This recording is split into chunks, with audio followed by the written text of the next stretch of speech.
Welcome back to the Manor Entropians. Julian McBain here, and we are back with the Modern Entropian. And today, we are going to do my 2020 edition of Entropinomics.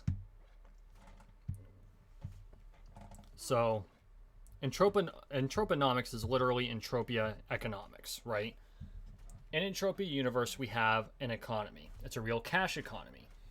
And the form of economy is actually very interesting because it's more than just a real cash economy. It is, first off, it's not a simulation because it uses real money. For all intents and purposes, you could call it a simulated economy, except the economy inside the platform is very, very real. People put real money in, they invest real money, they take real money out. Therefore, it's actually a true economy. So instead of being a simulated economy, or it's a virtual economy, and I don't even like using that because although the idea is that it's in the virtual world, when someone says virtual, they think simulation. It's a digital economy. Everything happens in the digital realm. So you have this digital economy, and it has its own currency, which is the Project Entropia dollar, or PED. It's right here. And the PED is pegged to the US dollar on a 10-to-1 basis. And I know I've been through all this before. For those of you who have watched my channel for a while, I apologize, but I think it's really important to just reiterate this for the sake of completion or completeness. Forgive me if I stumble over my words a little bit. I've spent most of the evening in the kitchen. So we have this real cash economy, which uses money that is pegged to the US dollar that you can deposit and withdraw from the platform. Everything on the platform has an intrinsic worth, right? So you've got this sword as an example. The Pekak Quell has an intrinsic worth of 79 PED 94 PEK, 79.94, right? Which in US dollar terms, of course, is $7.99.4. Which is essentially $8. Close enough for government work. Because this has intrinsic worth, it means that the money that I put in, I can use to buy a weapon like this, or this one actually came from a mob drop. I can then turn around and sell that to other players. When I sell it to other players, it goes for markup, just like in real life. So you've got the market value here. This is the actual markup. They do markup differently than we do in the real world. Like if you go to a store and you're working for that store and it shows the markup on your Telzon or whatever, it's going to show you like 50% markup or 30% markup. That's 30% over cost. Markup in Entropia Universe actually shows the absolute value based on the trade terminal value, which is the intrinsic value, or TT value. That's this value here. So I can sell this sword, currently valued at $79.94, for 102.05% of that value on average. That was in the last week. For the last month, it's 103.36. That fluctuates because the auction house, which is the arbiter of where you get these numbers, only works in whole dollar amounts, whole Project Entropia dollar amounts. And when talking about dollars and cents, unless I specify US, I am talking about PED. I'll generally say PED as opposed to dollars, but if there is any question, I'm talking about in-game currency PED. So because of that, you get some fluctuation, which makes a lot of sense in a real-world perspective because the supply and demand curve would honestly do that as well. And that does affect things in the platform. The supply and demand curve is very real because in terms of an economy, we have a digital economy that has no regulation whatsoever, right? MindArk will not step in if someone steals from you or if they defraud you. MindArk will only step in if, A, the law requires them to, which because we're in a digital realm, there's no law, largely speaking. If someone wants to shoot you down in space and steal all your stuff, that is allowed. The law here almost doesn't exist. There are platform restrictions on things where you can't PvP, where you can't lootable PvP. You could consider that the law from a perspective, but On the same vein, to take a term from Final Fantasy, there are yacht regions. What that means is they're lawless. Space, a good chunk of it is lawless. Red PvP zones, like what's the name of the, like the new volcano, are actually that might be pronounced when. I'm gonna assume it's new, but it might be when. I believe that's Vietnamese, and I apologize if I mispronounced the name of the volcano. If anyone from Team Cyrene sees this, or if DME, if you're watching, if you could please give me a pronunciation on that. Any red PvP zones are lootable. When you go into those zones, you basically agree that you're fair game. And there's a certain economy behind that, because there are really good players who go there and they'll hunt other players and take their stuff. And then they turn around and sell it. And you can make money doing that. You'll more than likely lose money doing that, because ammo's, you're going to use a lot of ammo doing it. But there are people who make money off of that. And so what we have here is an economic non-simulation that uses an almost absolute laissez-faire system. And there are limitations on that, to be sure, because we do have the rules of the platform. The engine can only do so many things.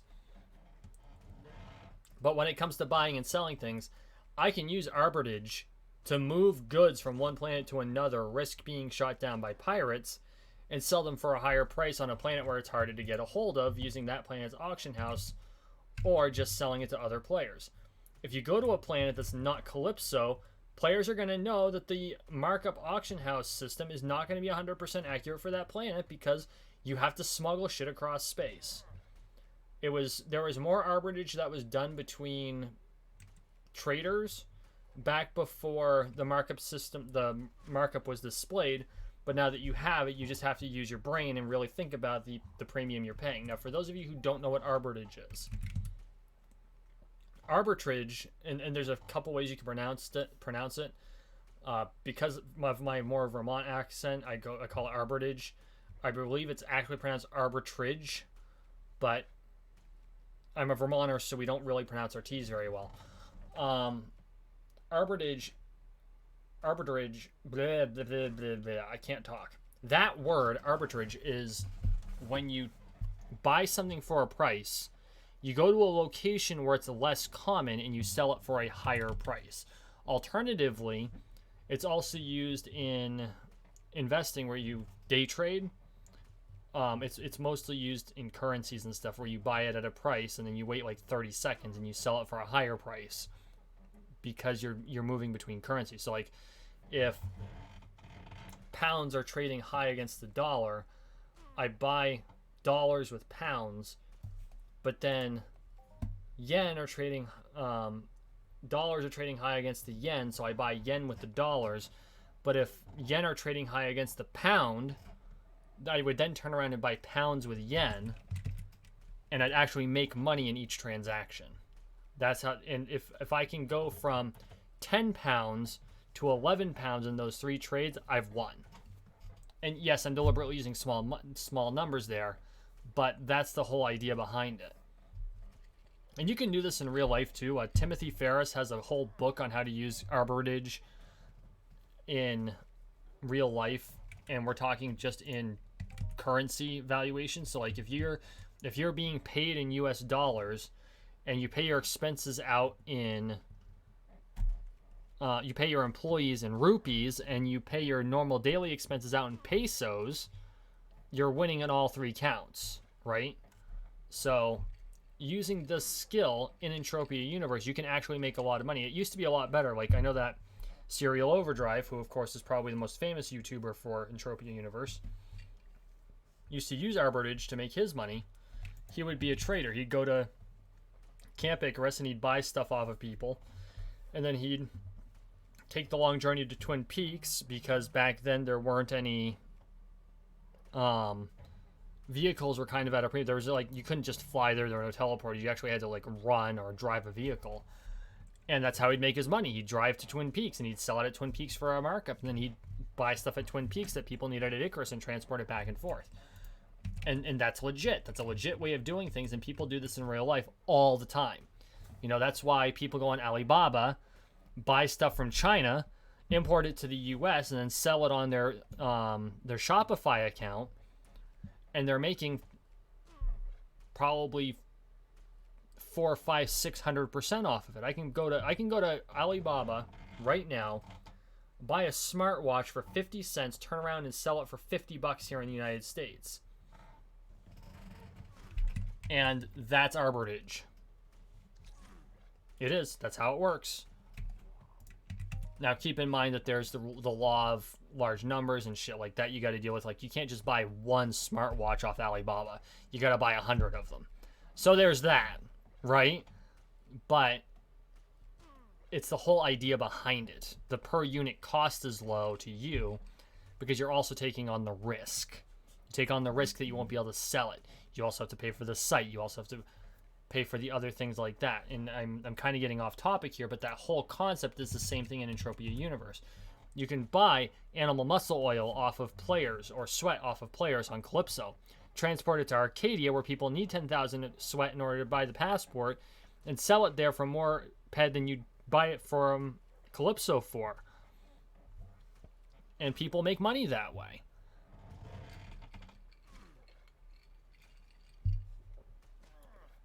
And of course, other things you can do, of course, come back to the big three. Crafting's a big one.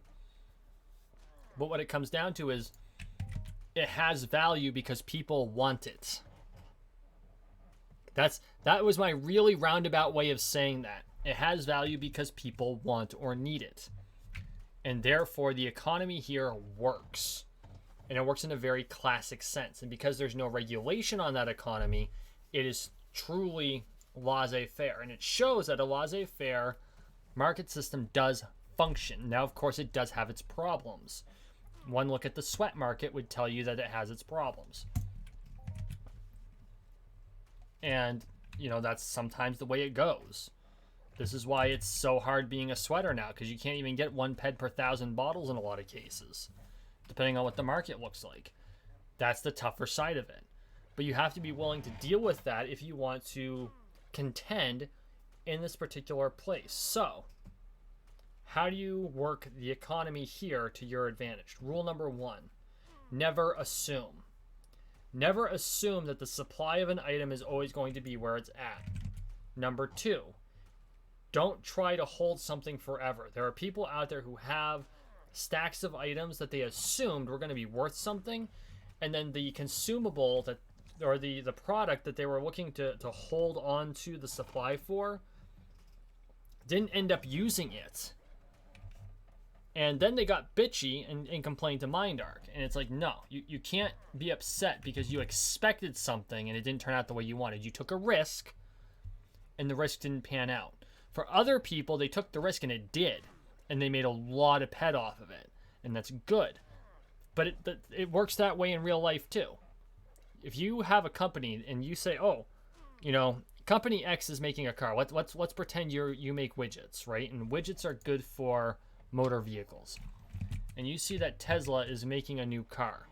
You're like, oh, we're going to make a whole bunch of this widget that we think will work really well on this Tesla. You know, whether it's a navigation unit or a computer piece or tires, right? Let's say it's tires, something really basic. Your company makes tires. Tesla's putting out a vehicle. So you're like, oh, that type of roadster uses tires of this size, right? And so you make thousands of tires of this size that you expect the Tesla to use. And then comes production day and you go to Tesla and say, we have made all of these tires for you, Tesla. Give us a contract to exclusively provide you tires. And Elon Musk comes to you and say, well, that's great, dude, but the tires are 2 inches too big. Because you assumed. And they hadn't finished designing it yet. And when they made the final design, the wheelbase was 2 inches smaller than the expectation. Now you can bitch at Elon Musk and go, but that doesn't make any sense, and we have all these tires and we should be able to sell them to you. And no. It's not the way it works. Real economy. And in a real economy, facts don't care about your feelings. And I use this example because this is an actual conversation I had with one of the Next Island devs. You know, and the way I worded it came off as really terrible. And if for whatever reason the Next Island dev is watching this, I apologize for that. You know, I come from the world of finance. And coming from the world of finance, you have a really brutal view of how the economy works. It functions because of mathematics. You have a supply curve and a demand curve. Entropia Universe is the best model for how that operates because it uses real money. The best model for any economy is an actual economy that works that way. One where there's actual money at stake, where there's actual things at stake that people want, there's an actual demand, and there's a real supply. Entropia Universe encapsulates that on a digital platform. And so when you come here to Entropia Universe, understand, Entropia Universe, if someone had come to me, right? Let's pretend Star Trek was real life. If someone came to me, and you know I live on Earth, so I'm with the Federation. They say, here's a video game created by the Ferengi. Or if you're a WoW player, here's a video game invented by goblins, because they're basically the same. That's Entropia Universe. That's the economy here in a nutshell.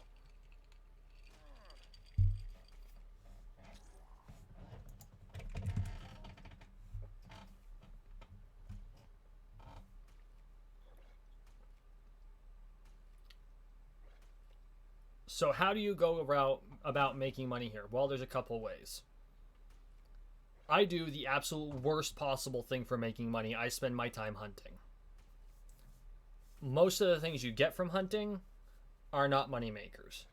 You can break even. You can absolutely break even, and then when you become an Uber and you're dumping, you know, you're cycling huge loads of ped, you're going to end up getting those globals that have the gun that give you the good markup. But it's really more based on, if anyone were to make the argument that Entropia Universe is a casino, and it's not, but I understand the argument.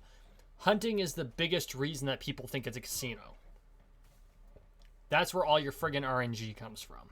Okay? And it's not even real RNG, not strictly speaking, but it feels like RNG. If you're mining, it's kind of the same thing. My contention on mining versus hunting is that mining is less so, because I believe that the way they program the algorithm is supposed to be based on the same way that mining would actually be in real life. And that's maybe that's a conceit. Maybe I'm just, that's how it works in my brain. But if I had to make a guess, they probably looked at the strike rate on real mining and said, okay, well, we can't have this rare of a strike rate, but how do we make it so that it functions the same? Crafting is totally different. You deliberately go out there, you buy the components, or you make the components, you build the thing, you sell it on the auction house. The only difference is that because of the skills you need to grind up, you're going to dump a whole lot of money into building the skills up before you can actually make anything off of it. And people do. There have been case studies where a kid paid for his college through selling guns on Entropia Universe. No shit. He was pulling in like $36,000 a year about 10, 15 years ago, when $36,000 a year was a really good friggin' living. Middle class. Okay, maybe not really good, but it was a good middle class life, making $36,000 a year 10, 15 years ago. This kid's probably my age. So I call him kid because he was in college at the time, or maybe it was late high school when the story broke. But no, maybe he's a bit younger, maybe 5 years younger, but still, it doesn't matter. You know? Still, made him and his mom made a whole bunch of money on the platform. Made a whole bunch of money on the platform because they were smart about it. Then you have groups like Big Industries. Biggest corporation in game is Big Industries, and it's not really a corporation. I guess it would technically be a partnership, but it's 4 people. 4 people. They own huge swaths of Calypso. They hold these big events. They make their whole living off the platform. 100%, and they're not poor. Okay? You can use the economy here to your advantage. but there's a couple rules you have to follow. And I'm going to lay them out here for you. 1, an economy doesn't give a shit about you. I know that sucks to hear. It kind of sucks to say. But that's the way the real world works. The economy is based on mathematics. Period. Dot. Okay? It's cold. It's heartless. It's the way it works. This is why you got people saying it's not personal, it's just business. It's not personal, it's just business. That's the way the economy works. There's supply. When supply meets demand, that's where the price needs to be. If you start adding supply, price is going to come down. If you start taking away supply or restricting supply, price is going to go up. Or if demand goes up, price goes up. Demand goes down, price goes down. There's always a happy medium. EU perfectly encapsulates that. Very, very well. And there are ways you can force demand or force prices down. The sweat market's a perfect example of that. Part of the problem is the fact that sweat has no intrinsic value. Another problem is that the people responsible for doing that have been systematically pushing prices down, and players have just been accepting those prices. So if you, as a sweater, just accept that you can only sell your sweat for a certain price and you don't hold out to restrict that supply down, that's on you, dude. It totally is. And yeah, MindArc is partially to blame for that because they came up with a whole bunch of reasons to reduce the demand for sweat. Like, Vibrant Sweat is used in creating mind essence. But then they added synthetic mind essence because it's a form of ammo. That really dropped the demand for sweat. So now they keep adding things in that require Vibrant Sweat in order to push the price of Vibrant Sweat back up because they fucked over the sweaters. It's like, okay. And I get it, they were trying to do a quality of life thing. But this is what happens when you introduce something into the economy that totally changes how the economy works. Now, I'm not saying that they shouldn't have done it. Economy evolves along with products available. MindArc created a product, and so a legacy product became less valuable. That's the way economics works. That's the way it works in Entropia Universe. Rule number 2 is try to find a niche. If you can find a niche, find something that does not have good supply, you can make PED. Okay? There's not a lot of supply, that means there's going to be some demand. Now, it might be that there's no demand, there's no supply because there's no demand. Or it could be that players just don't know it's available. Okay? There was a suit that's really freaking rare. Someone tried selling it to me. I would have loved it because I wear suits in real life. It's kind of my aesthetic. But they wanted too much for it. I got it. I understood. It was really, really rare. I wasn't going to shell out that much money for a digital suit. It's just the way it is.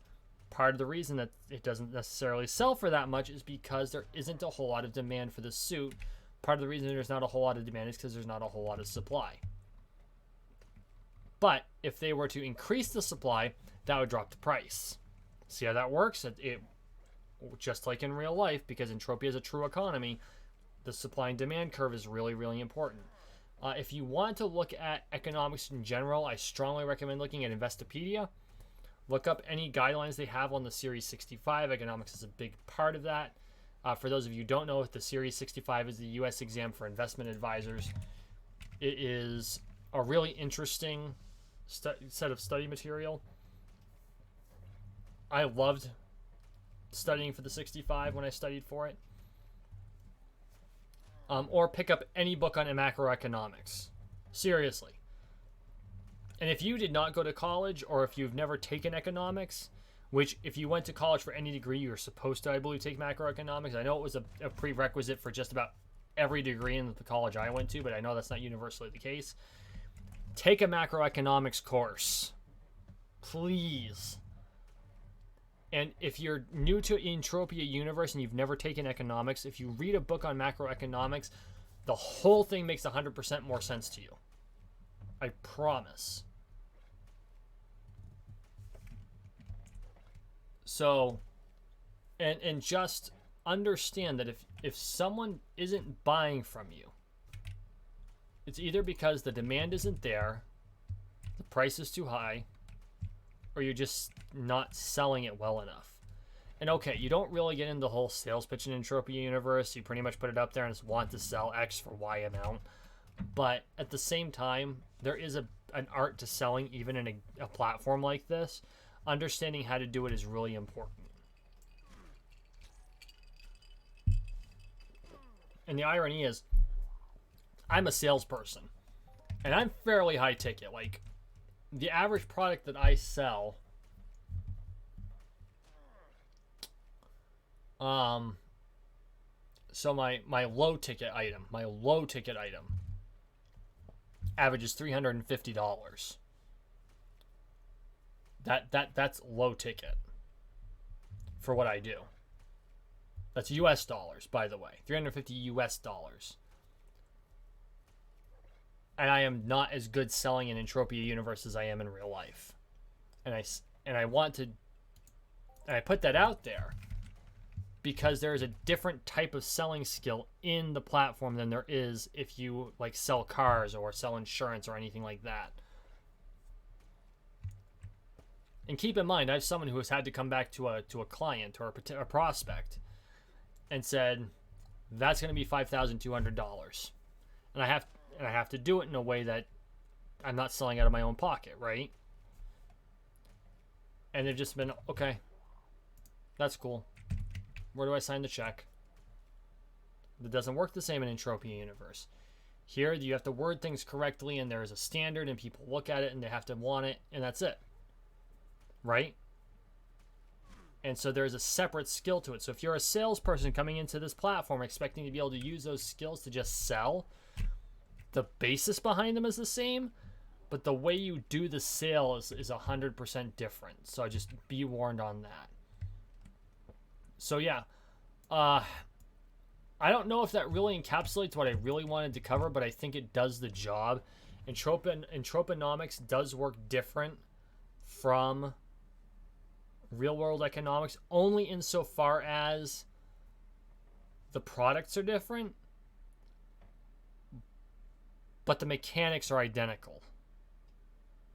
So just keep that in mind. In the meantime, thank you for watching. Thank you for listening. Please like, share, and subscribe down below. We are on the road to 13 million subscribers, one subscription at a time, so make sure you subscribe. Also, if you're interested in learning more about the Entropia platform and want to pick up a copy of The Modern Entropian, along with a copy of Personal Finance for Gamers, which is my guide to how to manage your own finances, please go to patreon.com/JulianMcBain. All subscribers get, or all members get, access to both of those ebooks. I've put a lot of time into both of them, and I have put as much of my knowledge and expertise into them as I can. So please consider becoming a member. Huge shout out to my patrons, Red Kryptonite and Spectrum 3900 and Jason Lambertson. Thank you so much for your support. And I'm just checking to see if I don't believe I have any others, but we're going to find out real quick. Whoops, kind of fucked up the password there.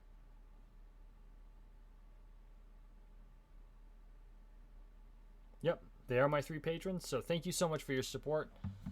And thank you all for watching, and we will see you in the next one.